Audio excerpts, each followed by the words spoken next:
Bon, on va faire quoi, Polo? Allez me chercher une petite planche. La plus petite qu'il y a au shop, la plus petite que je connais, la plus petite que je peux surfer, je pense. Yes, dans cette vidéo, on fait la plus petite planche contre la plus grande. Ok, on va voir les différences et je pense que ça va être assez rigolo.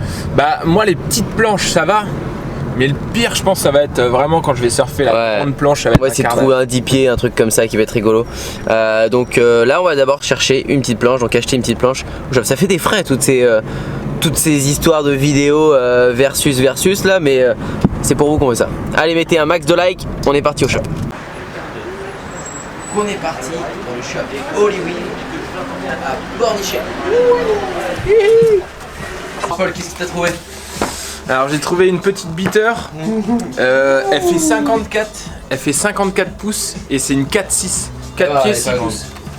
Elle est pas très grande, ils sont pas plus petits au shop, c'est vraiment la plus petite. Elle est vraiment toute petite. Celle-là je crois que c'est le pro modèle de Wilson si je me trompe pas. Je sais plus grande mais on va partir sur des bousins comme ça. Ouais on va doser hein, quand même. Hein. Je pense que Kenzo il doit en avoir du coup il va nous enfiler une. Mais déjà celle-là on va la prendre. Pour vous donner une idée, je pense qu'on va nous demander c'est quoi à peu près le prix de ça? C'est 299, 300 € quoi. 300 € pour une beater comme ça. 300 €. Voici les codes de cette belle brique.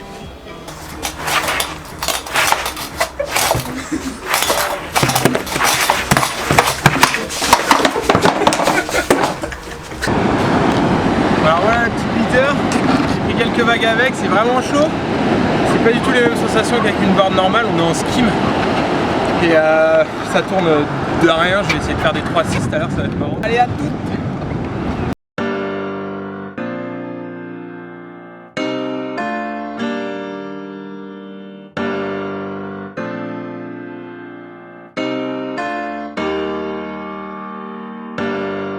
You know I hate you since you left me alone. While I can't hide you, I want to come back home. You gave up on me, you kept my freedom. Oh, let me be your nightmare syndrome. Say that love is a feeling that you hate.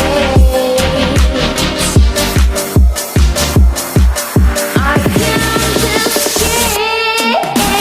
You deserve it all, baby. You deserve it all, you deserve it all, baby. You deserve it all, baby. You deserve it all, you deserve it all, baby. Baby, show you. Bon alors toi nous, dis-moi tout. Ah c'est pas mal mais c'est très court. Le truc c'est que quand tu fais ton take-off, ton pied arrière, bah il va pas dans la planche, du coup c'est un peu chiant. Mais c'est sympa, il faut que ce soit punch. Donc on verra sur le grand support ce que ça donne. On va faire quoi là, Polo? Qu'est-ce que tu fais? Bah je vais tester un long. Toi tu vas faire du longboard. Très honnêtement, je suis nul à chier en long. Justement c'est ça qui va être très drôle. On va voir la diff de sa position sur la planche. Bon, rigolez pas trop parce que je vais être nul. Je vais être nul. Bah déjà. Allez, parti. Bon déjà moi j'ai décidé de prendre un leash avec. Ah, belle décision. Parce que je fais pas leashless, moi je me la pète pas moi. Franchement ça a été excellent de voir Paul sur un long parce qu'il a Très rare. moi je l'ai vu que 2 fois, vous avez vraiment de la chance. Regardez cette grande saucisse là. Putain, en plus il est beau son longboard hein. T'as pas intérêt de lui pouiller. Plus pour longtemps. Faut arrêter. Je veux que tu mettes un bonose. Allez, dans les commentaires dites-nous s'il va mettre un bonose. Non, tu vas pas te faire mal Paul, y a pas de raison, regarde c'est tout petit. En plus ça se met au cuisseau ce bordel. Non, juste au-dessus du genou. Non, mets-le juste au-dessus du genou. Voilà, comme ça. Voilà. Oh là là.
franchement, je me suis quand même pas trop mal débrouillé pour une première.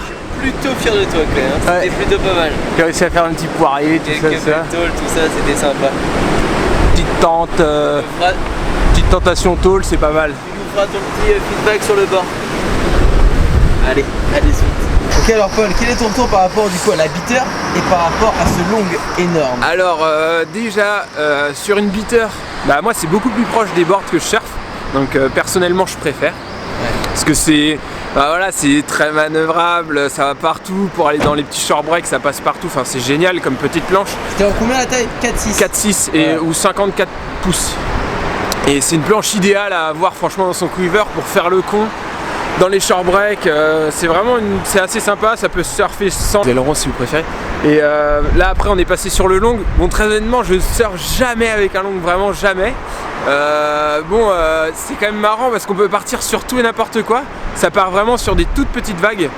Vous verrez sur la vidéo, il y a un moment je suis parti un peu late. Dès que t'es late, paf, tu te pètes la gueule, enfin quasiment, il faut être un boss quoi. C'est hyper chaud. Et dès qu'on voit une vague arriver, il faut vraiment prévoir de tourner, de s'orienter pour la vague et tout ça, c'est beaucoup plus dur. C'est beaucoup plus d'anticipation. Et très honnêtement, pour être très bon en longue, c'est vraiment très compliqué. Enfin, c'est autre chose, c'est un surf différent. C'est vraiment un surf différent, même au niveau des pas. Pour gagner un style, il y a vraiment un style à avoir en longue, c'est vraiment particulier. Mais c'est aussi sympa, si vous en avez dans votre quiver, c'est assez sympa aussi. En gros c'est deux opposés mais qui sont sympas à avoir dans le quiver et qui ça permet de prendre des vagues un petit peu différentes et c'est deux jouets quand même très cool quoi.